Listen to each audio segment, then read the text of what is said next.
Assalamualaikum warahmatullahi wabarakatuh. Hari ini saya akan menerangkan sedikit mengenai kertas kerja akidah saya yang bertajuk Penyakit Umat Dahulu yang Melanggar Fitrah.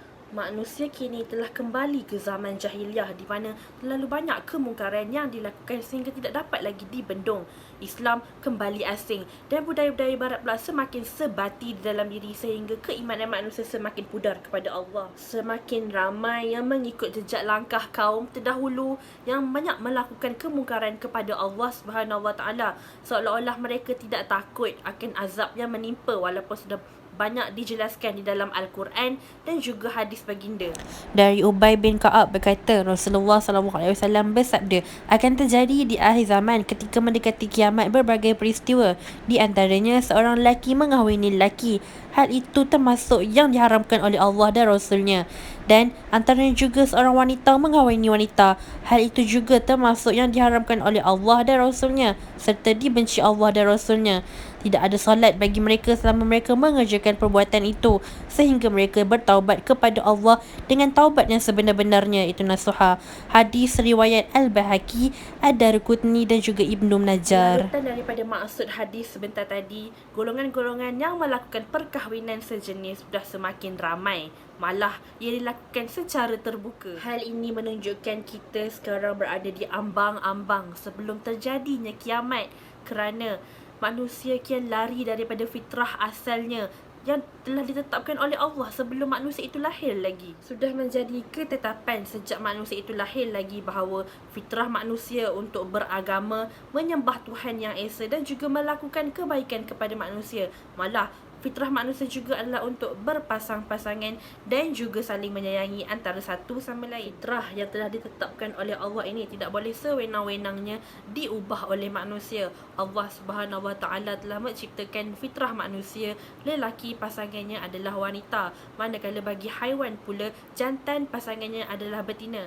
Golongan-golongan yang melanggar fitrah ini dianggap tidak menerima ketetapan Allah dan juga menyeleweng daripada kejadian asal. Bukti yang menunjukkan bahawa perlakuan manusia pada hari ini adalah perlakuan yang dilakukan oleh kaum terdahulu, iaitu kaum Lut. Sudah dijelaskan di dalam Al-Quran dalam surah Al-A'raf ayat 80. Dan Nabi Lut juga kami utuskan.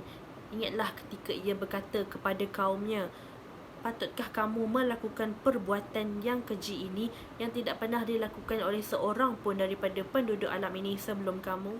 Daripada ayat Al-Quran tersebut menunjukkan bahawa kaum Nabi Lut adalah kaum yang pertama yang melakukan hubungan sejenis daripada kalangan mereka. Kaum-kaum sebelum ini juga yang mengingkari perintah Allah.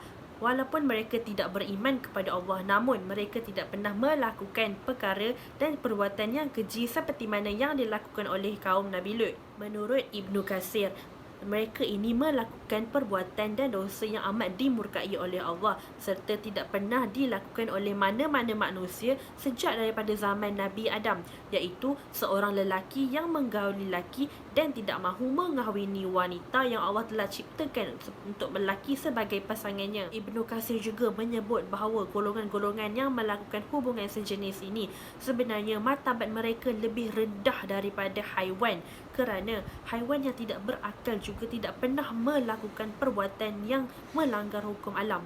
Malah haiwan jantan juga berpasangan dengan haiwan betina. Mereka ini berpasangan bukan semata-mata untuk melepaskan keinginan saja, namun turut untuk menjaga spesies serta keturunan mereka daripada tercemar. Lain pula yang terjadinya dengan manusia yang Allah telah ciptakan akal kepada mereka untuk berfikir. Mereka menjalinkan hubungan sejenis semata-mata untuk memenuhi nafsu serta memenuhi keseronokan di dunia sahaja. Jika difikirkan semula, mengapakah manusia sanggup melakukan perbuatan yang terkutuk serta keji tersebut? Malah ada di antara golongan-golongan itu yang melakukan perbuatan itu secara terbuka dan di khalayak ramai. Daripada Imran bin Husain radhiyallahu anhu berkata, Rasulullah SAW bersabda, malu itu tidak datang kecuali dengan kebaikan. Muttafaqun alaih. Menurut hadis di atas menunjukkan bahawa rasa malu adalah perisai yang menghalang serta melindungi manusia daripada melakukan perkara yang buruk yang boleh memudaratkan dirinya agama, akhlak dan juga maruahnya. Hadis tersebut menunjukkan juga bahawa apabila malu itu sudah hilang dalam diri manusia, manusia akan melakukan pelbagai kemungkaran. Sebagaimana yang kita lihat pada hari ini, manusia melakukan pelbagai kemungkaran dan juga maksiat secara terbuka. Sebagaimana yang kita lihat pada hari ini, manusia berlumba-lumba untuk melakukan maksiat. Malah maksiat yang dilakukan pula dilakukan secara terbuka dan juga di khalayak ramai. Kerana apa? Mereka tidak lagi mengenal erti rasa malu.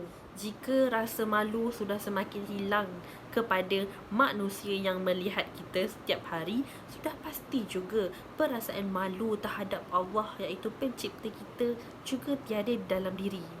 Dosa serta kesalahan yang dilakukan pada setiap hari dan juga secara terbuka tidak akan ada erti rasa bersalah terhadap pelaku yang melakukannya.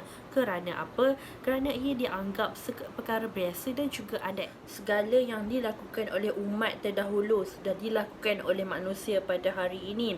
Malah lebih dahsyat daripada sebelumnya. Malah tanda-tanda kecil kiamat yang disebut di dalam hadis yang lain juga telah banyak yang berlaku pada dunia hari ini tanpa dapat kita sangkal lagi. Jika Allah turunkan azab kepada manusia yang melakukan perbuatan keji pada hari ini, seperti mana azab yang Allah turunkan kepada kaum Nabi Lut, sudah pasti tidak terperi pedihnya. Kita sepatutnya mengambil iktibar ke atas perkara yang telah berlaku kepada umat-umat terdahulu dan juga mempersiapkan diri untuk menghadapi hari kiamat yang pasti akan tiba. Banyaknya perlakuan hubungan sejenis, perkahwinan sejenis dan juga transgender menunjukkan betapa hampirnya kita dan juga dunia kita pada hari ini dengan hari kiamat.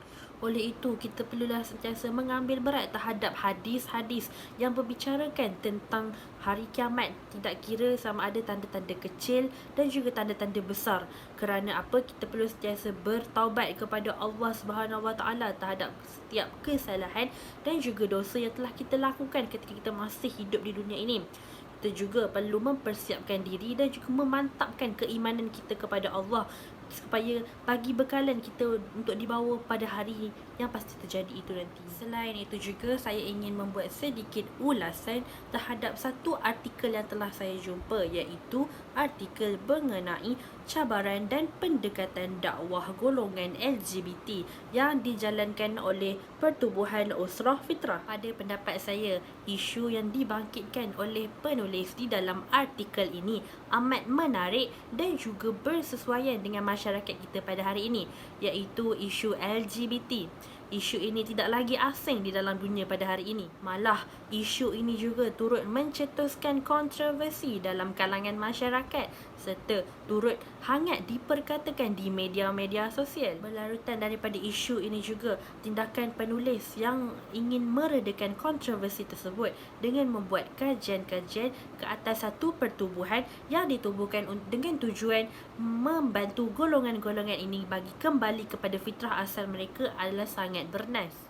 Hal ini telah membuka mata setiap lapisan masyarakat bahawa golongan LGBT ini perlu dibantu agar mereka kembali kepada fitrah asal dan kembali kepada jalan yang lurus. Penulis juga telah membuat kajian terhadap dua pendekatan yang telah dijalankan ke atas golongan LGBT ini. Pendekatan yang pertama ialah pendekatan dakwah secara lemah lembut. Dakwah secara lemah lembut ini saya lihat ia amat relevan kerana ia dapat menyentuh perasaan golongan-golongan ini. Golongan-golongan maknyah yang telah didakwah secara lemah lembut ini juga tidak menolak untuk didakwah menggunakan pendekatan dakwah secara lemah lembut kerana mereka mengatakan jiwa dan juga perasaan mereka lembut dan halus seperti wanita. Pendekatan dakwah ini juga amat relevan kerana rata-rata permasalahan akhlak dan juga sasiah menggunakan pendekatan ini dan berjaya membawa mereka kembali ke jalan yang benar dan juga lurus. Pendekatan yang kedua pula ialah pendekatan Al-Mujadalah Al-Husna, iaitu diskusi dengan cara yang baik. Pendekatan secara berdebat ini juga dilihat amat relevan kerana keadaan masyarakat pada masa kini menunjukkan bahawa rata-ratanya perlu dibahas dengan cara yang tegas namun berhemah. Menurut Pusat Dakwah Islamiah menjelaskan bahawa pendekatan secara diskusi ini juga amat bersesuaian terhadap sasaran yang ingin didakwah kerana ia membuka ruang dan juga peluang untuk sesi soal jawab dan juga bertukar-tukar pendapat. Penulis juga turut menerangkan mengenai beberapa cabaran yang dihadapi oleh golongan LGBT ini apabila mereka ingin berubah dan juga kembali kepada fitrah mereka yang asal. Pada pendapat saya, cabaran yang dilalui oleh golongan ini bukanlah sekadar alasan kerana ia adalah apa yang mereka lalui dan juga rasai sepanjang tempoh mereka ingin berubah ke arah yang lebih baik. Kadang-kala mereka kembali melakukan kegiatan LGBT ini kerana mereka mengatakan bahawa mereka tidak kuat untuk melawan keinginan mereka serta tidak kuat untuk melawan cabaran-cabaran yang dihadapi di sekeliling mereka. Kesimpulannya, isu LGBT ini bukanlah satu isu yang remeh yang boleh dipandang ringan oleh masyarakat, terutamanya masyarakat Islam, kerana jika tidak dibendung sejak daripada awal, ia akan menyebabkan berlakunya pelbagai masalah seperti kerosakan akhlak, masalah sosial dan juga sosial dalam kalangan belia pada hari ini. Lagi pula, dunia hari ini semua perkara dapat disebarkan dengan begitu pantas serta semua perkara dapat diakses melalui hujung jari sahaja. Orang yang normal boleh terjebak dan juga terjerumus dengan kancah LGBT ini, manakala orang yang telah kembali ke jalan yang lurus serta berubah juga boleh kembali untuk melakukan kegiatan LGBT ini juga. Masalah ini tidak boleh dibendung oleh satu pihak saja. Masyarakat juga memainkan peranan yang penting bagi membantu golongan ini untuk berubah. Masyarakat juga tidak boleh terus menghakimi serta mengecam golongan-golongan yang ingin berubah kepada kejadian asal mereka kerana ia akan menyebabkan mereka berputus asa untuk berubah. Sekian saja daripada saya. Terima kasih bagi yang sudi menonton video saya ini.